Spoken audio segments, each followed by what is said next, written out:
We are living in very interesting time. The number of research papers is growing rapidly. Only this year, in March, 2,000 papers about AI and machine learning has been sent to one of the most popular websites with research papers. It means that it's over 60 a day. So I don't want to go for holiday. I don't want to even take a day off because it's very hard to catch up with recent trends. So I have a good news for you. Today I will not show you another research paper. I will focus on very simple methods, but apply them into the real problem and see how to deploy the machine learning into the real business. Who am I? My name is Marcin Druzkowski, and I'm working as a data scientist at Ocador. We are selling a lot of Waitrose brands products, but also all stock around. So as a data scientist, I was working on many different projects. I have more than 6 years of experience in data modeling, data science, machine learning, mostly in the technologies like Apache Spark, TensorFlow, and of course Python. If you want to contact with me, feel free to use this email or connect me through LinkedIn. As a data scientist, you can be exposed to many different projects like customer segmentations, where you want to split your customer base for marketing reason. Sometimes you need to forecast the demand, and for the huge retailers, that's what you will need to do. And there are also some possibilities to try analyzing the text, and today I would like to share the experience from our project about the text. How many of you heard about Ocador at all? Plenty of you, cool. So for all of you who are not familiar with Ocador, Ocador is the largest online grocery retailer. We have over 12,000 employees in UK, and we are just supermarket. So the problem which we are solving is that you don't need to go to the supermarket for your groceries, for your fruits, whatever. We will deliver this to your doorstep. And that retail space generates a lot of problems, a lot of possibility to optimize the overall business processes and the technology behind. So as I said, we are fully online, so we don't have the physical shops.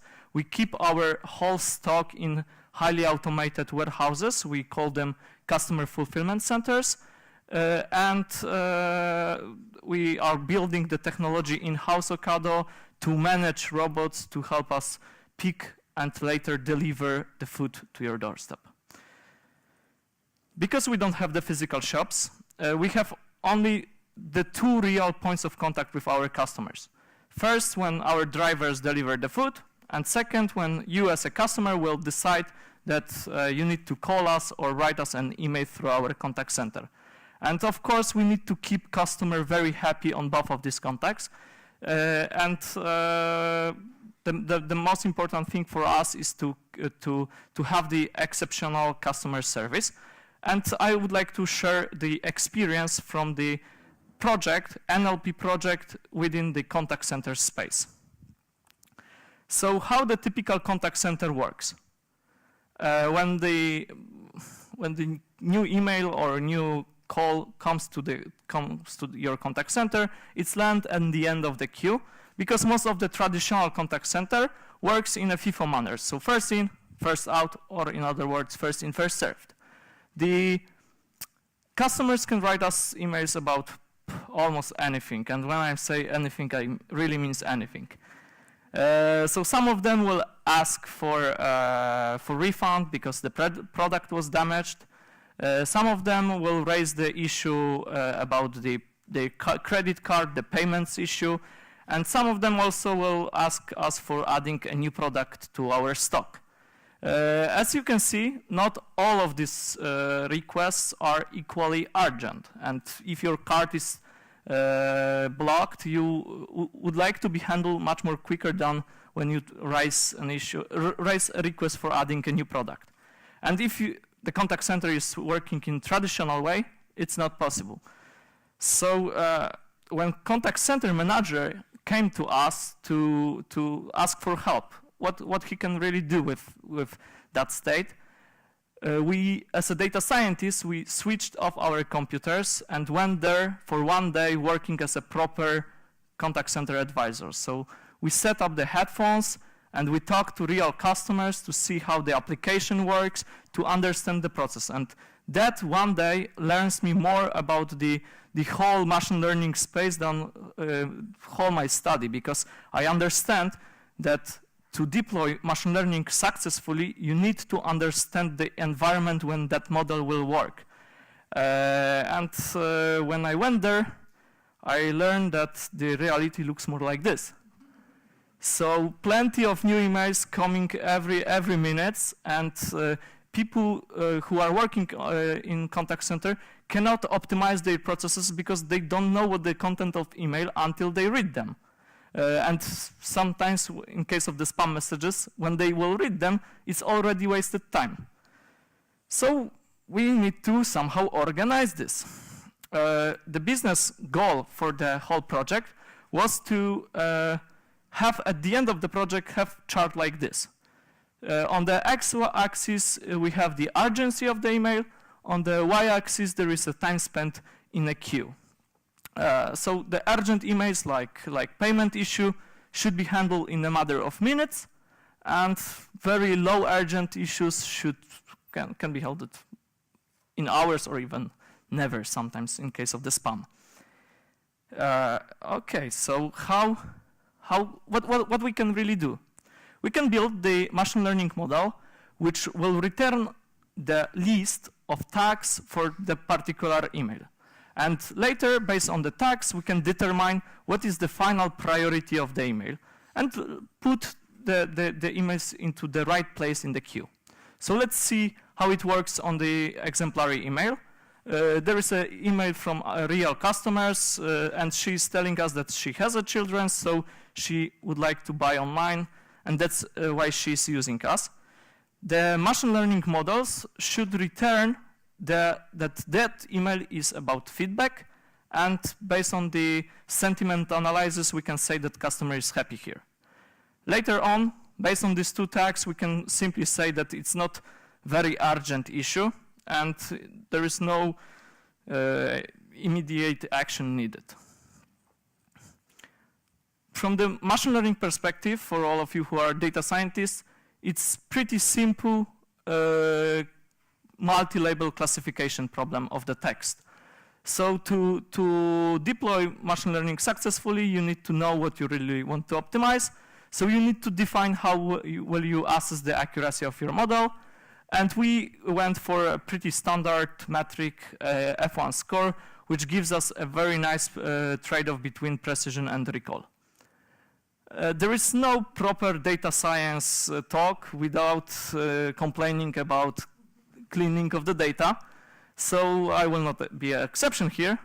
And I will talk about how dirty could be the cleaning of the data. In our case, because it's emails, so in emails you will find a lot of PII data, a lot of personal identifiable information like names, like postcodes, like telephones, and laws obligates us to delete all this kind of data before we really process them.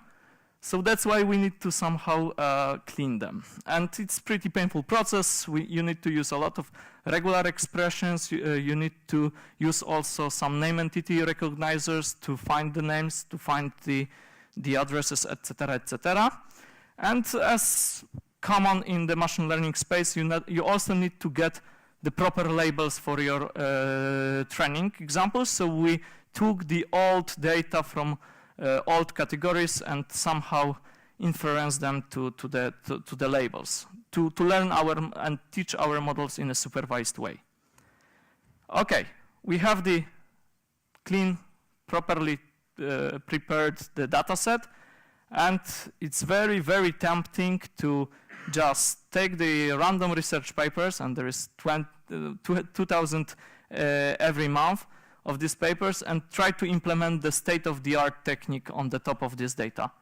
And from my experience, 100% of data scientists and people related with machine learning overcomplicates their model.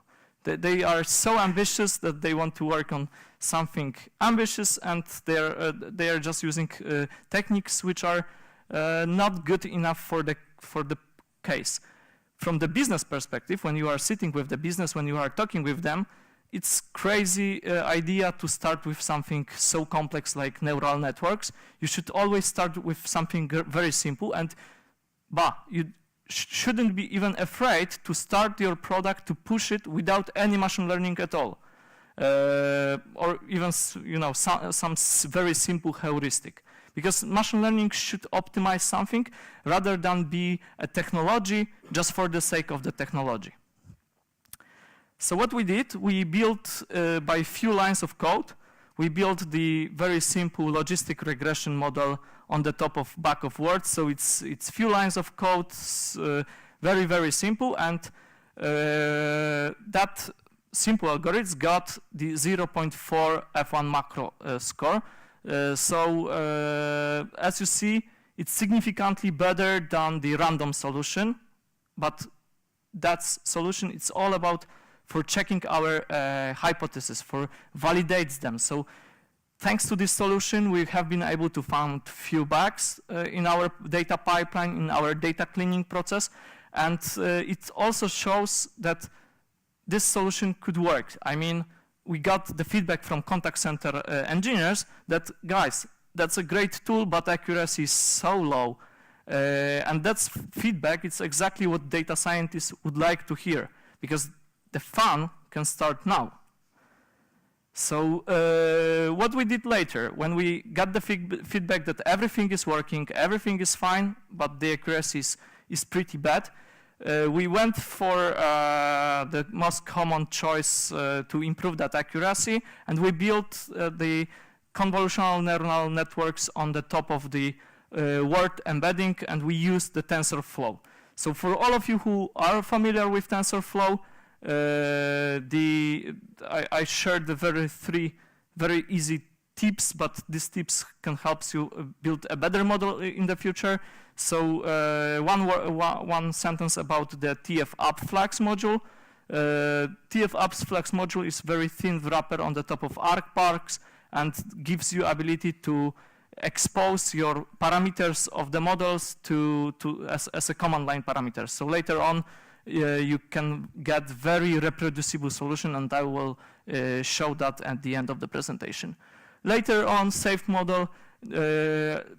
A lot of people who came to that space, the TensorFlow, they are still not familiar that the TensorFlow revolutionized the way how we saving the models. And thanks to this, we can very easily took the other person model, restore that, and retrain or add another layer on the top of them.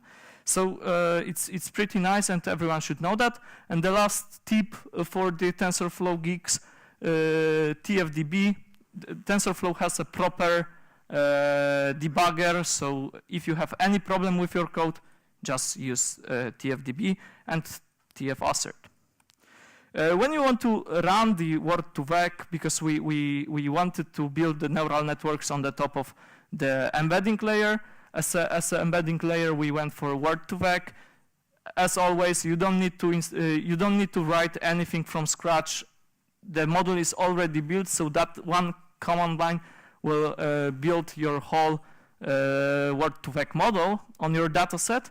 And if you want to, for all of you who are not familiar with word-to-vec at all, it's the changing of the words into the vectors in such a way that the words with similar meaning or similar context will be very close to each other as a vectors. And that very simple algorithm, simple tricks can build you very sophisticated things later. If you want to evaluate that simple algorithm, you can see here that when you take the vector of the London, take the minus of England, you will get something like the capital of the country. Later, when you add that to France, you should get the Paris. So it's pretty simple algorithm, nothing to say more about it. But the magic happens when you will start that algorithm on your data. That one command line generates us these nice pictures. And I have a question to you all. I've hidden the words behind the question marks, and I show you the 5 words which are the closest in case of the distance in vector word-to-vec space. So the question for you: what are these words behind the question mark? Beer, excellent. And on the other side? Nope. Nope. Nope. But a good shot. No? The word is behind the question mark is a competition. So the old management books says that you should listen customer, and this is the final example that you should listen customer, because they will not only tell you what they are drinking, but they will also tell you where they will go if you screwed up. Before deploying the machine learning to production, you need to always, I mean, especially in neural networks, you need to find the hyperparameters. Especially neural networks are very sensitive to hyperparameters, to any changes in starting parameters. And you have a lot of different strategy to find the hyperparameters. One of them is a grid search, when you just exhaustively going through all combination of your parameters. But there is also the others, like random search, when you sample the parameter space, or much more sophisticated, the Bayesian approaches, or a tree of Pearson estimators. Like always, and I'm saying this on every conference, don't write any code at all. Everything is already there. So in this case, there is a very nice Python libraries to do that. Okay, how the final solution looks like. When the new emails come to the contact center guys send us the content of that email, and our machine learning model return the list of tags. The guys from the contact center also send a lot of metadata about the emails, about, okay, what customer really ordered, when the driver went there, so all metadata about that issue going to BigQuery. So thanks to that, we can later analyze how many tickets of this kind of category was there, and as a training data, as a storage for this data, we are using Google Cloud storage. Okay, so because we have a human in the process, so you need to be very, very, very careful when you are deploying the machine learning, when the human are in the process. And in our case, our advisors needs to be sure that we don't want to get rid of them. I mean, in the future, in the long term, it might happen that the solutions like this can replace what currently advisors are doing, these people who handling the call centers. So to be sure that the system can work and that these people will help us build the systems even better, we need to build the trust between human and machine learnings. And in this case, we shouldn't think that human versus machine learning. We should think how the whole process can work when we add the human to the tools. So when we augment and improve the humans by the machine learning. And in this, I can share a very funny example, because we are in London. So British people are very Monty Python driven, and they are using a lot of sarcasm. I come from Poland, and we are not using so much sarcasm there, but in Britain there is a lot of sarcasm. And one of the emails from the consumer was that because we damaged one of his item, and it was the birthday cake, so he sent us, "Thank you, Ocador, I will have a nice birthday." And our model said, "Okay, it's a happy customer, everything is fine." So it's very, very, very important to always remember that there is a human there. And because of the human is there, we need to also somehow ensure that the model can work with that human. So what we did is the 10% of the advisor still categorize the emails manually to ensure that in the long term we still gather the proper data. So we don't want to get rid of them at all. And they also help us to see this kind of examples like this sarcasm, because if we would just deploy this and forget, we would even don't know that the customer wasn't happy. When you are deploying the machine learning into production, you also need to answer other questions like how will you make your predictions? So it should be a batch prediction, should be the online prediction. So there is a lot of technical details which needs to be handled, and tell your engineers to reuse as much code as they can between the training pipeline and serving pipeline, because that can generate a lot of problems later. From the business perspective, business needs to adjust their processes, the SLAs, the KPIs to the machine learning. And what happened when we deployed our system is some of the SLAs cannot be met because there are always something more urgent than the low important emails, and you can starve the low important emails at all, starve to death. So you need to also take care of what are the business SLAs, what are the KPIs, and also what are the incentive systems. So you need to educate. Okay, we did it. We deploy machine learning to proper production. It's time to celebrate. And from the business perspective, that celebration is too early. Because technical people always think, finally, we did it. Finish the project, deploy to production. But from the business perspective, they just say, hey guys, it's just only the investment. Right now, we need to see how it works in real life, how it really handle the customer issues. So it's not time to celebrate. It's time to really monitor that stuff, and it's time to giving the value and money back, because everything before it was just investment from our side. And the funny thing is that most of the projects fails not during the development phase, not at all. They are failing just after the deployment. And I will show you the 3 reasons why projects fails after deployments. Machine learning project fails after deployment. The first one is the lack of monitoring.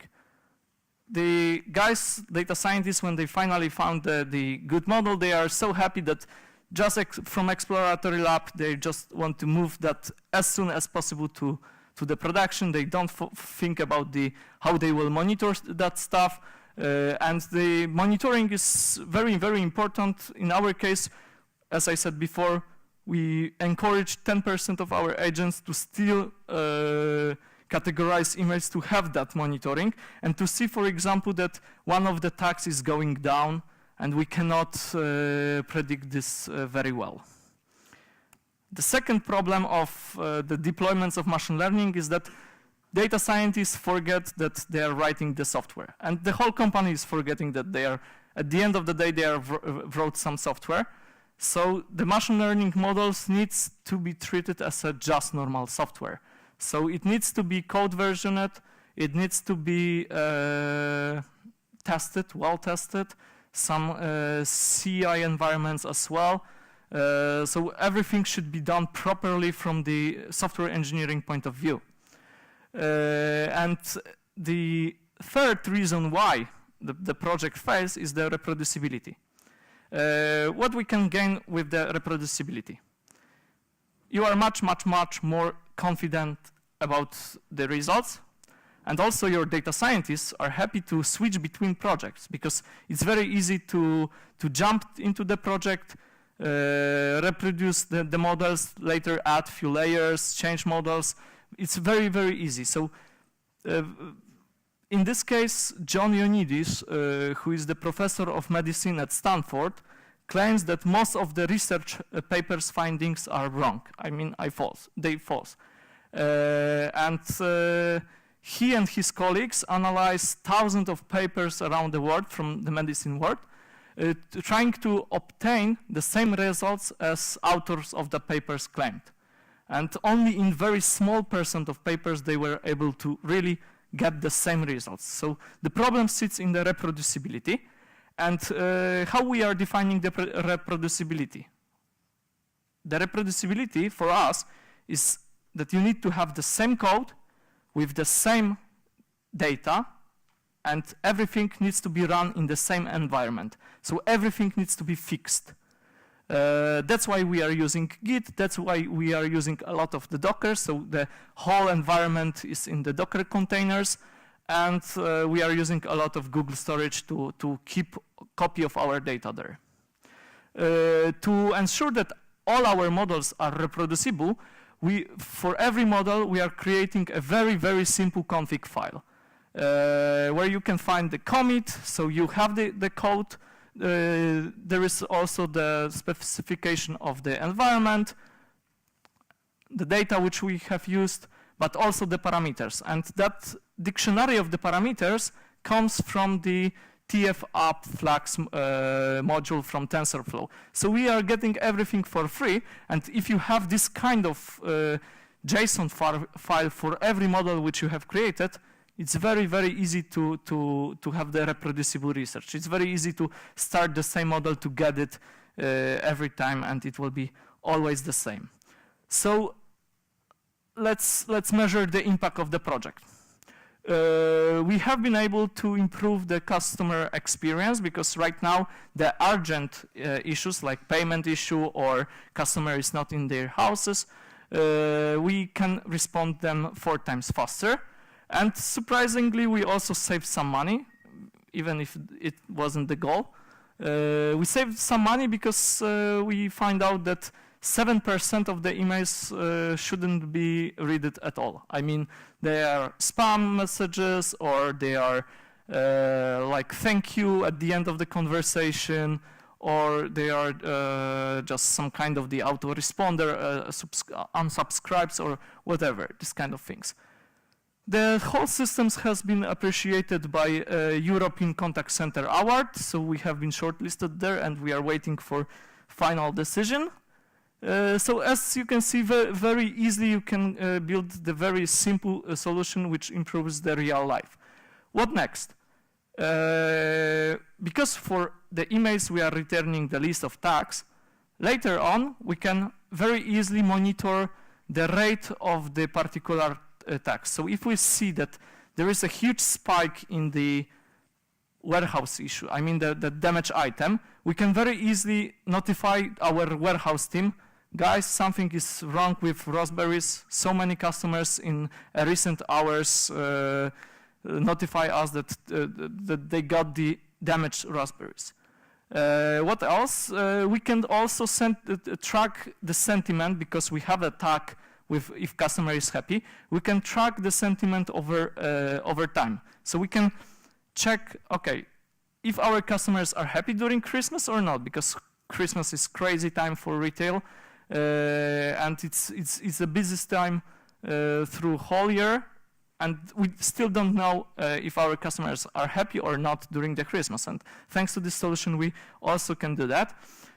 And last but not least, we can also automatically detect what template should be used to answer the email. So if the email was tagged as a refund and customer wants to get the money back, we can very easily show our agent and advisor, this is the template, just put what product is about, and it will generate the ticket to other systems to give that refund back. So very flexible solution, very, very easy. And it's all about deploying machine learning into the real business. So rather than overcomplication, rather than trying to only build the technology for the sake of in the sake of the technology, you should build something very, very easy. So to summarize, why deploying machine learning in production, in machine learning in business is hard? Because what you can see, I mean, what you are building, just machine learning is only a tip of the iceberg. Behind the scene, there is a huge business processes around. There is a lot of human involved into that process. There are SLA, there are KPIs, and there are also the law which you need to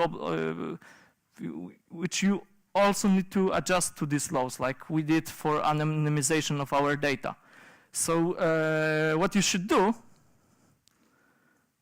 turn off your computer, go meet some engineers, meet your business, understand where your machine learning needs to really work, and of course don't forget about the software practice. Keep your model reproducible, because the deploying of the model is just only the beginning, and the only thing which I can wish you is successful deployment. Thank you.